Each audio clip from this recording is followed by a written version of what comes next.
कल्पना कीजिए एक ऐसे समय की जब आपकी मातृभूमि पर लगातार हमले हो रहे हों। जब एक शक्तिशाली दुश्मन आपकी पहचान, आपकी संस्कृति को कुचलने पर आमादा हो। ऐसे में क्या आप झुक जाएंगे या फिर एक लौ की तरह जलकर अपने वतन की रक्षा करेंगे? भारत के पूर्वोत्तर में असम की धरती ने ऐसे ही एक अदम्य योद्धा को जन्म दिया, जिसका नाम था लाचित बोरफुकन। आज हम आपको सुनाएंगे असम के उस अमर वीर की कहानी, जिसने अपनी भूमि को बचाने के लिए मुगलों की विशाल सेना को नाकों चने चबवा दिए।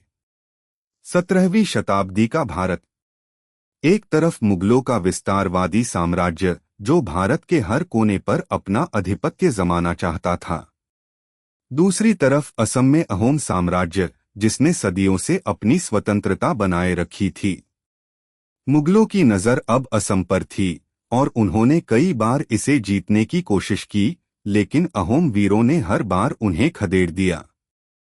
हालांकि 1662 में मीर जुमला के नेतृत्व में मुगलों ने असम पर कब्जा कर लिया, लेकिन यह जीत क्षणिक थी।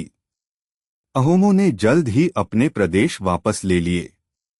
ऐसे ही नाजुक दौर में अहोम साम्राज्य को एक ऐसे सेनापति की जरूरत थी जो न सिर्फ युद्ध कौशल में निपुण हो, बल्कि जिसमें अपने देश के लिए मर मिटने का जुनून भी हो। और यह जिम्मेदारी मिली लाचित बोरफुकन को। सन 1667 में उन्हें अहोम सेना का बोरफुकन यानी प्रधान सेनापति नियुक्त किया गया। लाचित ने आते ही अपनी दूरदर्शिता और सैन्य रणनीति का परिचय दिया।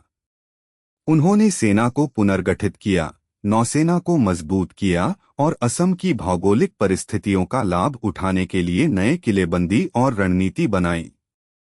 मुगलों ने असम को फिर से जीतने की कसम खाई थी।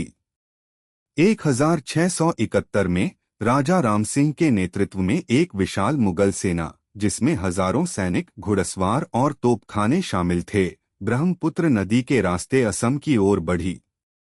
यह असम के इतिहास की सबसे निर्णायक लड़ाई बनने वाली थी, सरायघाट का युद्ध। सरायघाट ब्रह्मपुत्र नदी पर एक संकरा स्थान था, जो नौसैनिक युद्ध के लिए आदर्श था। लाचित बोरफुकन जानते थे कि मैदानी युद्ध में मुगलों की विशाल सेना से निपटना मुश्किल होगा, लेकिन नदी में उनका पलड़ा भारी हो सकता है। युद्ध शुरू हुआ और शुरुआती झटकों के बावजूद लाचित ने अपनी सेना में जोश भर दिया। एक समय ऐसा भी आया जब लाचित गंभीर रूप से बीमार थे और कुछ सैनिक पीछे हटने लगे। तब लाचित ने अपनी बीमारी की परवाह न करते हुए अपने पालकी से उठकर कहा, अगर मेरा देश हारता है तो मुझे जीने का कोई अधिकार नहीं। मेरे चाचा देश से बढ़कर नहीं हैं। उनके इन शब्दों ने सेना में नई जान फूंक दी। लाचित के नेतृत्व में अहोम नौसेना ने मुगलों पर भीषण हमला किया। छोटे फुर्तीले अहोम नावों ने मुगलों के बड़े जहाजों को घेर लिया। मुगलों की तोपें काम नहीं कर पाईं क्योंकि अहोम सैनिक बहुत करीब आ गए थे। यह एक तरफा मार थी। मुगलों को भारी नुकसान उठाना पड़ा और वे पूरी तरह से पराजित हो गए। राजा राम सिंह ने खुद लाचित के शौर्य की प्रशंसा करते हुए कहा, बोरफुकन ने युद्ध में अपने सभी कप्तानों और सैनिकों को प्रेरित किया और उन्हें आगे बढ़ाया। ऐसा लगता है कि बोरफुकन असम में कोई साधारण व्यक्ति नहीं है। सरायघाट की यह ऐतिहासिक जीत असम के लिए स्वतंत्रता की गारंटी बन गई। लाचित बोरफुकन ने अपनी मातृभूमि की रक्षा की और मुगल साम्राज्य के विस्तार को पूर्वोत्तर में हमेशा के लिए रोक दिया। दुर्भाग्य से लाचित इस महान विजय के कुछ ही समय बाद 1672 में अपनी बीमारी के कारण चल बसे। लाचित बोरफुकन सिर्फ एक सेनापति नहीं थे, वे असम की आत्मा थे, एक ऐसे प्रतीक थे जो हमें सिखाते हैं कि साहस, रणनीति और अपनी धरती के प्रति प्रेम किसी भी विशाल शक्ति को हरा सकता है।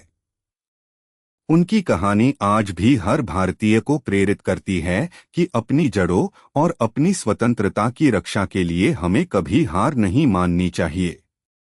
उनका नाम अमर है और उनका शौर्य गाथा हमेशा गूंजती रहेगी। जय हिंद।